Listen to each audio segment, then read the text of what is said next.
भारत देख रहे हैं आप। मैं हूं आपके साथ हर्ष भारद्वाज। गढ़गंगा का मेला इस वक्त लगा हुआ है।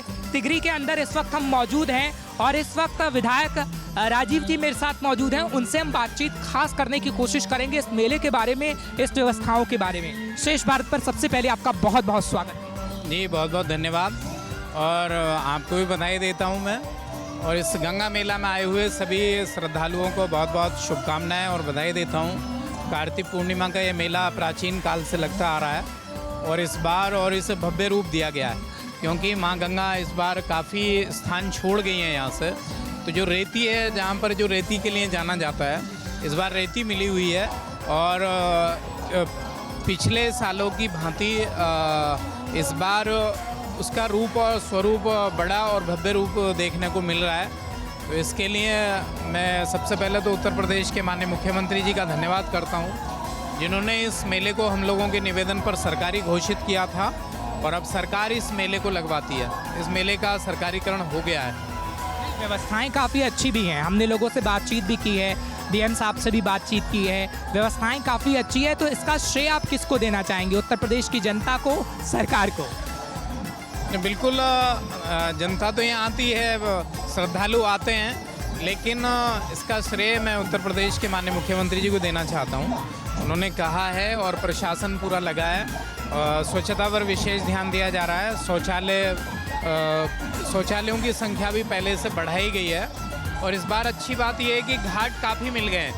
ये मेला फैला हुआ है और घाट काफ़ी हैं। पिछले वर्षों में हमें घाट कम मिले थे, जिससे कि श्रद्धालुओं की भीड़ रही थी घाटों पर। इस बार लंबाई ज़्यादा होने की वजह से और जल स्तर जो है वो घाटों के किनारे इतना है कि जिससे श्रद्धालु आराम से स्नान कर सकते हैं। तो इस बार और अच्छा रूप और स्वरूप देखने को यहाँ पर मिल रहा है। अच्छा, व्यवस्थाएं अच्छी हैं, रूप स्वरूप अच्छा देखने को मिल रहा है।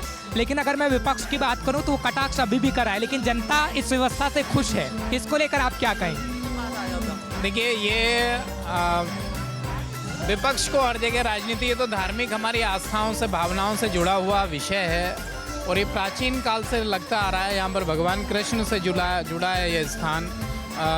श्रवण कुमार जी से जुड़ा हुआ है, अपने माता पिता को लेकर यहाँ पर आए थे।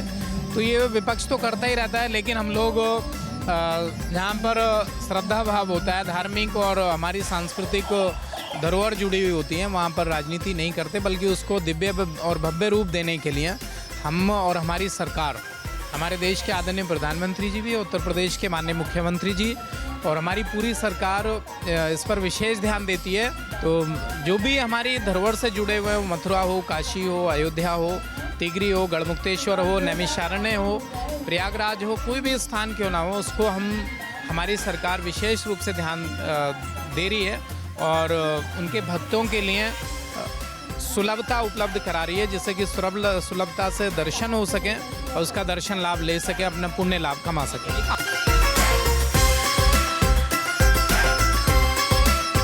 आखिरी सवाल आपसे ले रहा हूँ, भविष्य के लिए क्या वादा करेंगे? क्योंकि 30 लाख श्रद्धालु कम संख्या नहीं है, व्यवस्थाएं करना बहुत चुनौतीपूर्ण काम है। लेकिन आगे आने वाले समय अगर 50 लाख श्रद्धालु भी आते हैं तो कैसा वादा आप जनता से करते हैं? 50 नहीं, अगर 1 करोड़ भी आएंगे तो हमारी सरकार, हम लोग इसकी व्यवस्था करेंगे। प्रशासन व्यवस्था कर रहा है और ये प्रत्येक वर्ष संख्या बढ़ती जा रही है और इस वर्ष भी संख्या बढ़ी है। आप लोग खुद स्वीकार कर रहे हैं इसको और आपने घूमकर देखा भी होगा मेला।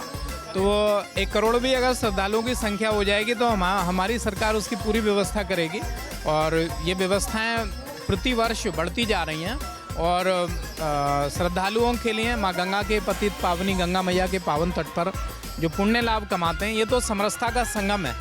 यहाँ छोटे बड़े का जात पात सारी चीज़ें यहाँ मिट जाती है माँ गंगा के पावन तट पर आकर। तो ये समरसता का संगम है और समरसता की विचारधारा वाली हमारी सरकार है। देश के प्रधानमंत्री मोदी जी के नेतृत्व में जो चल रही है, उत्तर प्रदेश में आदरणीय योगी जी के नेतृत्व में चल रही है, समरसता वाली सरकार है और समरसता का संगम, इस समरसता के महापर्व को और भव्य और दिव्य रूप भविष्य में हमारी सरकार देगी। तो समरसता का संगम बना रहेगा, ये विधायक जी वादा कर रहे हैं। आपका बहुत बहुत शुक्रिया श्रेष्ठ भारत से बातचीत करने के लिए। बहुत धन्यवाद। आखिरी सवाल मैंने कह दिया था, लेकिन श्रेष्ठ भारत की परिकल्पना के लिए आप क्या कहेंगे? क्योंकि हमारा श्रेष्ठ भारत की परिकल्पना को लेकर ही मैदान में मोदी जी का संकल्प है एक भारत, नेक भारत, श्रेष्ठ भारत।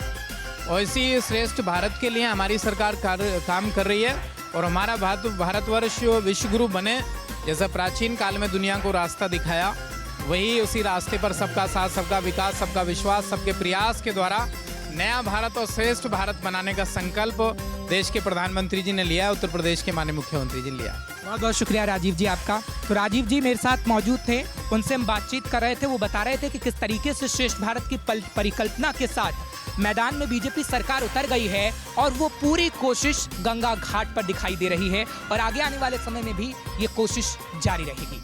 कैमरा पर्सन संजीव के साथ मैं हर्ष भारद्वाज, श्रेष्ठ भारत के लिए।